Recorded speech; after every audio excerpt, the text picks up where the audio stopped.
There are so many possible things you can do with vivariums in Hogwarts Legacy, and today we're going to go over some of those things and how you can unlock a lot of the items, make the best use of your vivarium so you can get the most materials from your beasts for yourself and help you during your gameplay. The vivarium can be set up any way you want, and it can be set up beautifully. With that being said, let's get right into how to use your vivarium properly. First of all, there are a ton of items belonging in your vivarium. You can unlock a ton of these things, from beast items to obviously outdoor items, houses, trees, decorations, all kinds of things like this. One thing I didn't realize until I started trying to upgrade my vivarium and upgrade my gear is that a lot of these items I didn't have. And that's one of the things that I actually had to figure out how I'm going to get these. So without further ado, the first thing you're going to do is get Moonstone. Now obviously you can just get it naturally throughout the world. One of the big things in this game is Moonstone refineries, so you can actually purchase these and put them in your room of requirement for only 15 Moonstone a piece. They each make 10 Moonstone every 10 minutes. It pays for itself literally in 10 minutes, and it makes getting Moonstone so easy because once you start upgrading your vivarium, you're going to need a lot of it. You're going to require this spellcraft recipe from Tomes and Scrolls. Once you buy that, you should be able to put these in your room of requirement. Next is locked items and collection chests. So there's a lot of locked items in this game. As you can see, I have some items unlocked and some are locked. Now a lot of these items all start locked and you have to find them throughout the world. The chest gives you random items, and this is a problem. So in order to unlock all of these, you're going to have to complete a majority of the collection chests, such as Hogsmeade and other areas like this. So you can go to a town area and teleport to one, and it'll show you how many collection chests you have found from that area. So you can see I just went to a town here. If ever while you're playing the game you see these chest icons, get them while you're there, because if you don't, you're going to have to go back and find them later, and it's just going to be very hard. So a lot of these doors are going to require ALOHOMORA, and it's going to be level 1 through 3. I have a link in the description of how to get that and unlock all 3 levels. But most of these doors you find with collection chests are all going to be locked.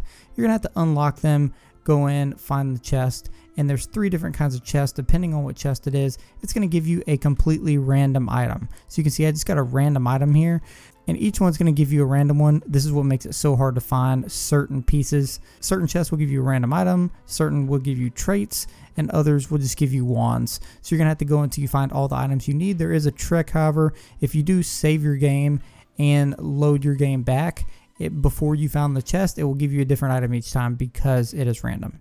Next is finding everything and completing areas. You can see when looking at Hogwarts grounds, I've found 17 of 33 chests. There are a ton of different areas on this map, not just big towns that have collection chests, but they are all marked on the map. That being said, you need to go and find most of these in order to unlock things, because for every chest, there's an item you can unlock, and there's exactly the same amount of chests as there are unlockable items. So in order to unlock everything, you have to find every one of these chests. So that's why it's important when you see them, don't miss out on them. Make sure you grab them in that moment. Otherwise, they're going to be way harder to get later. So as you can see, there's a lot of items here. So there's a ton of large items, buildings, trees, all kinds of things like this. There's tons of decorative items, so small items such as statues, all kinds of decorations, plants, shrubbery, fences, everything that you can use to customize your vivarium. And then finally, building pieces, which is my favorite because you can essentially build any building or structure or platform that you want. You can see in the intro, that's what I did. Also, a link in the description as well for the guy that built that. And finally, the ground surfaces, a ton of different ground surfaces for you to pick from that you can use to basically make your terrain anything that you want.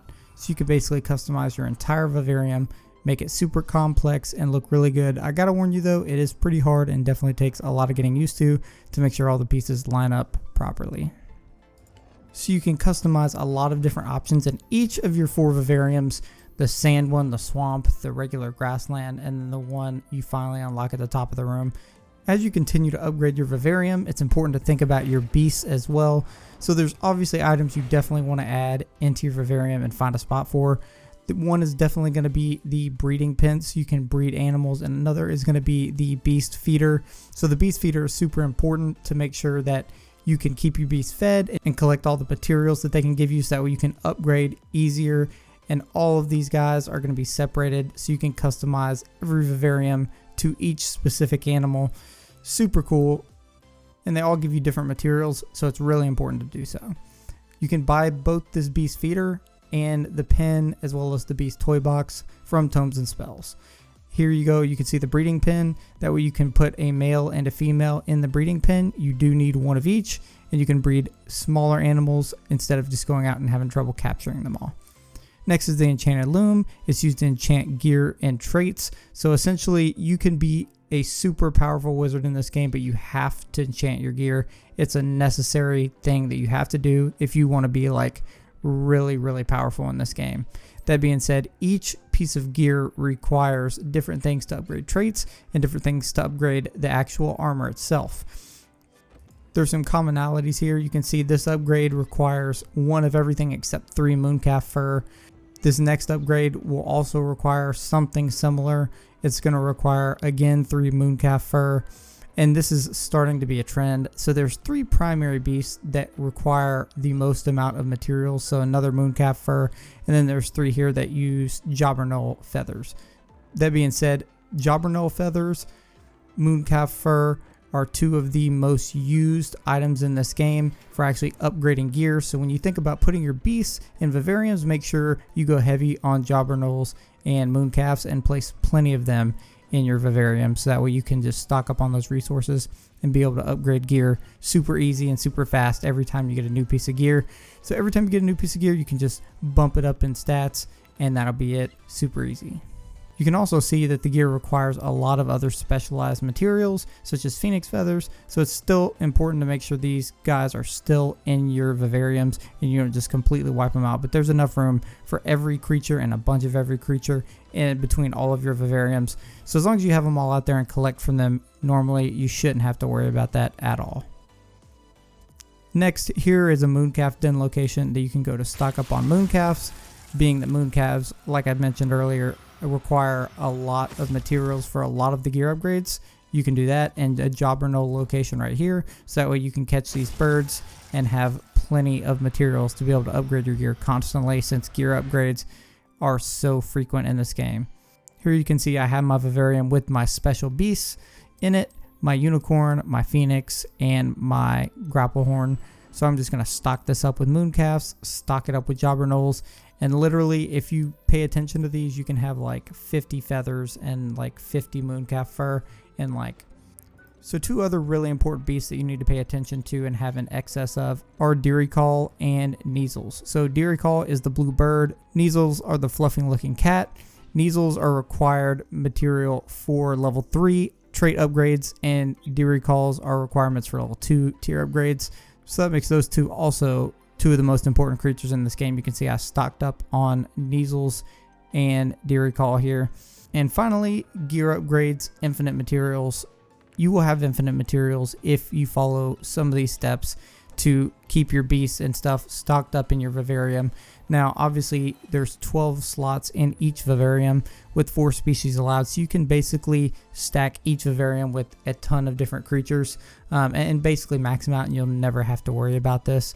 But as you continue throughout the game, if you haven't already completed the main storyline, you will find other special beasts such as the phoenix and the grapplehorn.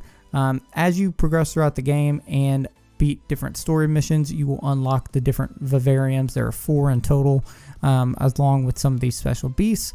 And then once you unlock them, you can breed them. So you cannot breed the phoenix because it is a one-of-a-kind legendary beast. There's not another one you can find, so you can't.